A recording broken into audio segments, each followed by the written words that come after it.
Hello, my name is Matthias Cavodi. I'd like to welcome you guys to my channel. Today we're going back to my series, Worst Avenger Ever. Today we're going to focus on Dr. Druid. The last time we did it on Namor, and literally the two stories are back to back. Dr. Druid.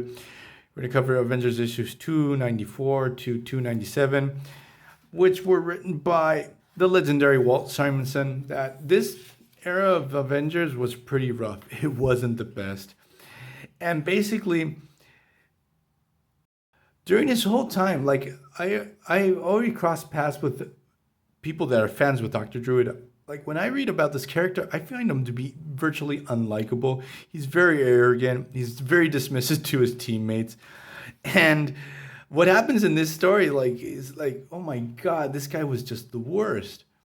Like, thanks to him, there's no bald characters until Luke Cage in comic books. That's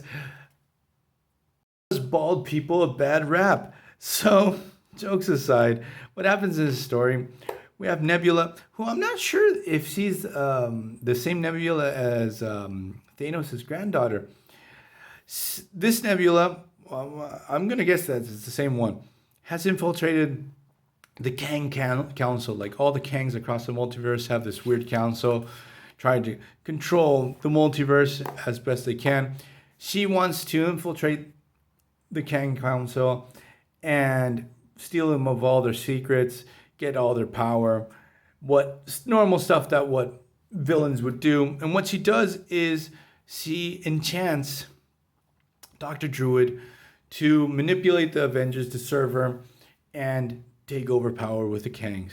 So basically what she does is massages Dr. Druid's ego for 3 or 4 issues, make him feel like he's the best guy ever.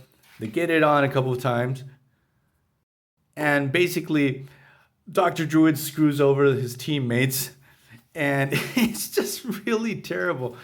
And the story itself, it's pretty convoluted at moments. At least I struggled to get through this. Like, it's sort of a chore.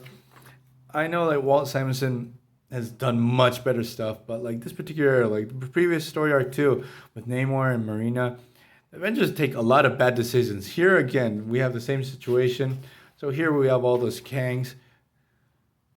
Dr. Druid's being a dick to every one of his teammates. Be it first Captain Marvel, Monica Rambeau, then he treats poorly and mesmerized. He starts using his powers to mind control Thor, She-Hulk. There's a point where he throws Black Knight out of a ship. So at the end of this particular story arc, we're not going to get into each issue, but like it's sort of a gem in the aspect to see how much of a dick Druid is.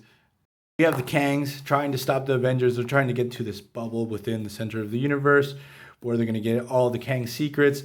Nebula is tripping out. She's really happy. And when the Avengers finally snap out of this whole situation that they're hypnotized or mesmerized and sort of to work with the Kangs, Nebula ends up being flung out of the ship and Dr. Druid jumps out and tries to save her, leaving the Avengers behind to a very possible death. Obviously, they don't die, but the situation that Dr. Druid created was so bad, this led to the disbandment of the Avengers. There's no Avengers after this for a time. You get and then after this, we get the worst Avengers lineup ever after this, we're going to cover another video. We have the Avengers tie-in into the Evolutionary War, which is like an ad hoc team of loose Avengers reservists. But then after that, we're going to get the team from that pops up in the Inferno, which is like the worst Avengers lineup ever, at least for me. You get Gilgamesh, Thor, Cap, that with the U.S. agent suit, and Mr. Fantastic and Invisible Woman. It was just the worst. So I'm going to leave this video here. What do you guys think of Dr. Druid?